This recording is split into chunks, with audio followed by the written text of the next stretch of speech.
Bonjour à tous. L'armée américaine chercherait-elle un moyen de contrôler le climat? C'est la question qu'on se pose aujourd'hui dans e-reportage. Contrôler le climat en déclenchant par exemple des cyclones ou en provoquant des sécheresses. L'idée paraît farfelue et pourtant, en plein Alaska, l'armée américaine développe depuis plusieurs années un programme de recherche scientifique et militaire sur l'ionosphère. Alors fantasme ou réalité, voici l'enquête d'Audrey Avram sur un récit d'Adrien Pinon. Et si un jour nous pouvions contrôler le climat? Nous sommes en Alaska, au milieu des glaces. Derrière ces grilles, sur plus de 20 hectares, se trouve une base de l'armée américaine. De loin, on distingue une forêt d'antennes de plus de 20 mètres de haut. Il y en a plus de 80. Officiellement, cette base abrite un programme de recherche scientifique et militaire sur l'ionosphère, l'une des couches de l'atmosphère. Nom de code, HAARP. Un nom qui suscite de nombreuses rumeurs et interrogations depuis des années. On pense généralement que les Américains y étudient le contrôle des communications, voire des phénomènes climatiques. Nick Begich est chercheur. Cela fait 15 ans qu'il tente d'en savoir plus sur les expériences menées au cœur de l'Alaska. Après plusieurs années d'enquête, il est arrivé à rentrer en contact avec l'un des concepteurs du projet HAARP, le physicien Bernard Island, qui veut lui donner accès à des données confidentielles. Ce qui est apparu à la lecture de ces brevets concernait des recherches pour manipuler le climat, des manipulations climatiques, voire même des manipulations de l'environnement de manière très particulière, tout ça pour des applications militaires. Manipuler le climat, cela paraît impensable. Mais être capable d'envoyer un cyclone ou une sécheresse chez ses ennemis, cela ressemble à l'arme absolue. Les Américains essaient-ils vraiment de contrôler les phénomènes climatiques? C'est ce que croit Luc Mampey, chercheur pour le groupe de recherche et d'information sur la paix et la sécurité. Je fais référence notamment à un rapport publié par l'US Air Force vers la fin des années 90 et qui s'appelait Air Force 2025, où très clairement l'US Air Force évoque là toutes les recherches qui devraient être faites à des fins militaires de manière à pouvoir avoir un certain impact sur les phénomènes météorologiques, de manière à pouvoir faciliter les opérations militaires amis et rendre plus compliquées les opérations militaires d'ennemis. Les Américains travailleraient sur la maîtrise du climat depuis les années 60. Il y a des premiers essais qui ont été faits au moment de la guerre du Vietnam, où là, effectivement, on a, par des procédés physico-chimiques, essayé de provoquer des intempéries, des averses extrêmement fortes. En 1967, en pleine guerre du Vietnam, les Américains se livrent à une expérience étonnante. Ils déversent une substance chimique au-dessus des nuages. Le but, faire en sorte que les pluies torrentielles de la mousson se propagent au Nord-Vietnam jusqu'aux bases de leurs adversaires. Le plus étonnant, c'est que cela a marché. Alors HAARP pourrait-il être la suite de ces premiers essais? Ce qui concerne les modifications environnementales et climatiques, c'est un enjeu militaire aux États-Unis depuis certainement 50 ans. Et cela implique des technologies, des procédés, des techniques très proches de ce qui est mis aujourd'hui en œuvre dans le cadre du programme HAARP. HAARP suscite l'inquiétude, au point qu'en 1997, le Parlement européen met sur pied une commission d'enquête sur la possibilité de manipuler le climat à des fins militaires. Très vite, les parlementaires font des découvertes alarmantes. Ils apprennent par exemple qu'HAARP émet un rayon qui chauffe et qui perturbe l'ionosphère, une couche de l'atmosphère chargée de nous protéger des rayonnements solaires. Ernest Gelscher, député européen, a participé à cette commission. Ce genre de projet, de planter des antennes et d'envoyer un signal dans l'ionosphère, tout d'abord, c'est fait par les militaires.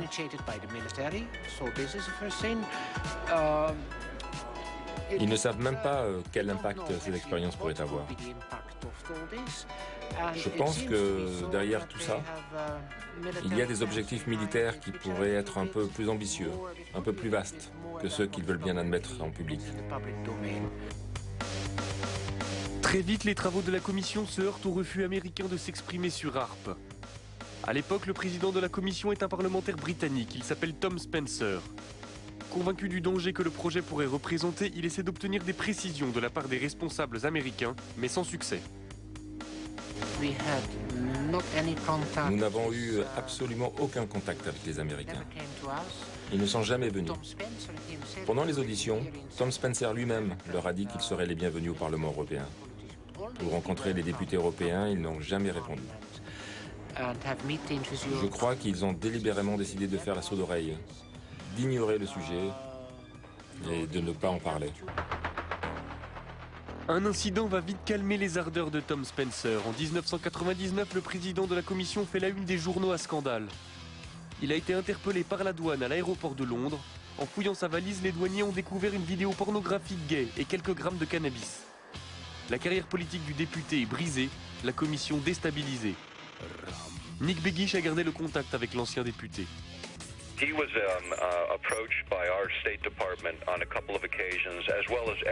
Il a été approché par les autorités américaines plusieurs fois, comme tous les membres du comité. On lui a demandé de ne pas organiser ses auditions. Il a refusé et même accéléré la procédure. Il a essayé de parler avec les Américains, il a essayé de parler avec l'OTAN.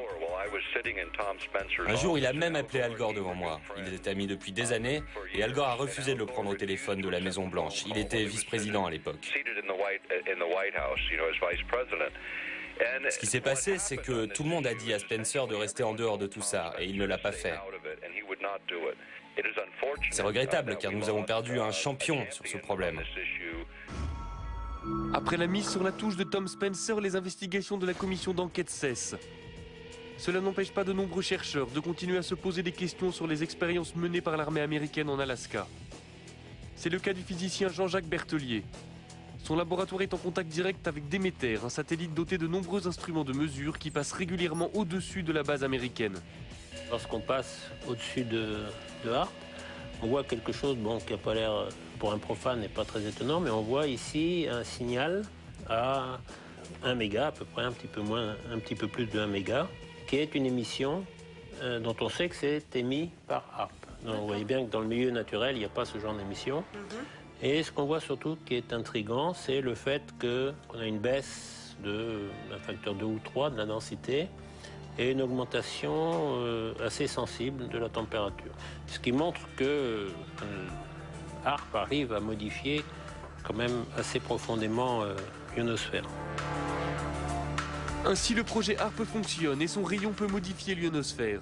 Mais il n'y a pas de preuve formelle que l'objectif est de pouvoir manipuler le climat à des fins militaires. Pourtant, le docteur Begich est persuadé que l'armée américaine possède une arme d'une puissance sans précédent. On va continuer à parler de ce projet pour sensibiliser le public et pour convaincre les politiques de prendre les choses en main. Pour nos libertés, pour nos vies privées, personne ne peut l'ignorer. HARP, c'est l'une des pièces d'un puzzle très complexe. Le silence de l'armée américaine alimente les peurs et les fantasmes. Personne ne sait si les militaires essaient effectivement de contrôler les phénomènes météorologiques. Mais il est certain que les expériences qui sont menées dans les neiges de l'Alaska perturbent le ciel au-dessus de nos têtes. Des expériences dont nous ne connaîtrons les conséquences que dans quelques années. Voilà donc pour cet étrange programme de l'armée américaine qui peut faire des reportages contre le climat en déclenchant par exemple des cyclones ou en provoquant des sécheresses. L'idée paraît farfelue et pourtant, en plein Alaska, l'armée américaine développe depuis plusieurs années un programme de recherche scientifique et militaire sur l'ionosphère. Alors fantasme ou réalité, voici l'enquête d'Audrey Avram sur un récit d'Adrien Pinon. Et si un jour nous pouvions contrôler le climat? Nous sommes en Alaska, au milieu des glaces. Derrière ces grilles, sur plus de 20 hectares, se trouve une base de l'armée américaine. De loin, on distingue une forêt d'antennes de plus de 20 mètres de haut. Il y en a plus de 80. Officiellement, cette base abrite un programme de recherche scientifique et militaire sur l'ionosphère, l'une des couches de l'atmosphère. Nom de code, HARP. Un nom qui suscite de nombreuses rumeurs et interrogations depuis des années. On pense généralement que les Américains y étudient le contrôle des communications, voire des phénomènes climatiques. Nick Begich est chercheur. Cela fait 15 ans qu'il tente d'en savoir plus sur les expériences menées au cœur de l'Alaska. Après plusieurs années d'enquête, il est arrivé à rentrer en contact avec l'un des concepteurs du projet HARP, le physicien Bernard Island, qui veut lui donner accès à des données confidentielles. Ce qui est apparu à la lecture de ces brevets concernait des recherches pour manipuler le climat, des manipulations climatiques, voire même des manipulations de l'environnement de manière très particulière, tout ça pour des applications militaires. Manipuler le climat, cela paraît impensable. Mais être capable d'envoyer un cyclone ou une sécheresse chez ses ennemis, cela ressemble à l'arme absolue. Les Américains essaient-ils vraiment de contrôler les phénomènes climatiques? C'est ce que croit Luc Mampey, chercheur pour le groupe de recherche et d'information sur la paix et la sécurité. Je fais référence notamment à un rapport publié par l'US Air Force vers la fin des années 90 et qui s'appelait Air Force 2025, où très clairement l'US Air Force évoque là toutes les recherches qui devraient être faites à des fins militaires, de manière à pouvoir avoir un certain impact sur les phénomènes météorologiques, de manière à pouvoir faciliter les opérations militaires amis et rendre plus compliquées les opérations militaires ennemies. Les Américains travailleraient sur la maîtrise du climat depuis les années 60. Il y a des premiers essais qui ont été faits au moment de la guerre du Vietnam, où là, effectivement, on a, par des procédés physico-chimiques, essayé de provoquer des intempéries, des averses extrêmement fortes. En 1967, en pleine guerre du Vietnam, les Américains se livrent à une expérience étonnante. Ils déversent une substance chimique au-dessus des nuages.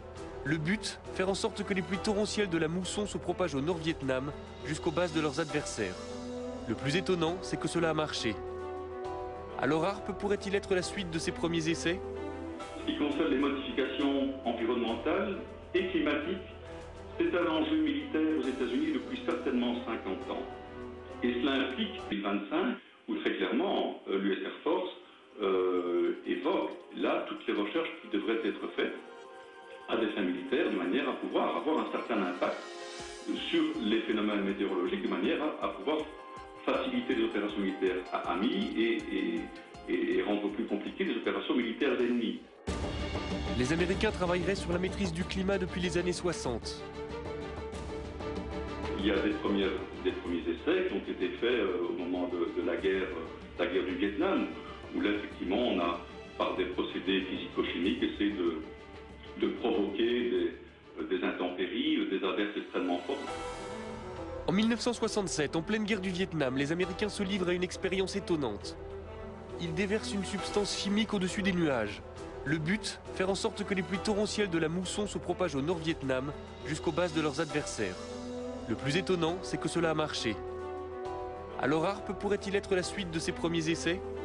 Ce qui concerne les modifications environnementales et climatiques, c'est un enjeu militaire aux États-Unis depuis certainement 50 ans. Et cela implique des technologies, des procédés, des techniques très proches de ce qui est mis aujourd'hui en œuvre dans le cadre du programme HAARP. HAARP suscite l'inquiétude, au point qu'en 1997, le Parlement européen met sur pied une commission d'enquête sur la possibilité de manipuler le climat à des fins militaires. Très vite, les parlementaires font des découvertes alarmantes. Ils apprennent par exemple qu'HAARP émet un rayon qui chauffe et qui perturbe l'ionosphère, une couche de l'atmosphère chargée de nous protéger des rayonnements solaires. Ernest Gelscher, député européen, a participé à cette commission. Ce genre de projet, de planter des antennes et d'envoyer un signal dans l'ionosphère, tout d'abord, c'est fait par les militaires.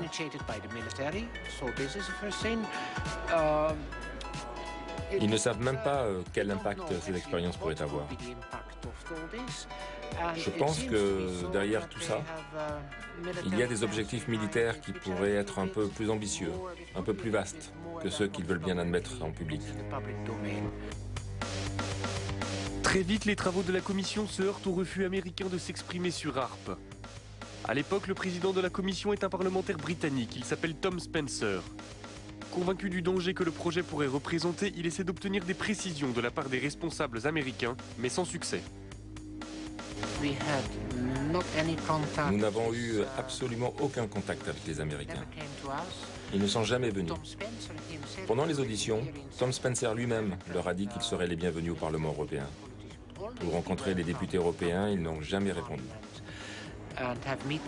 Je crois qu'ils ont délibérément décidé de faire la sourde oreille, d'ignorer le sujet et de ne pas en parler. Un incident va vite calmer les ardeurs de Tom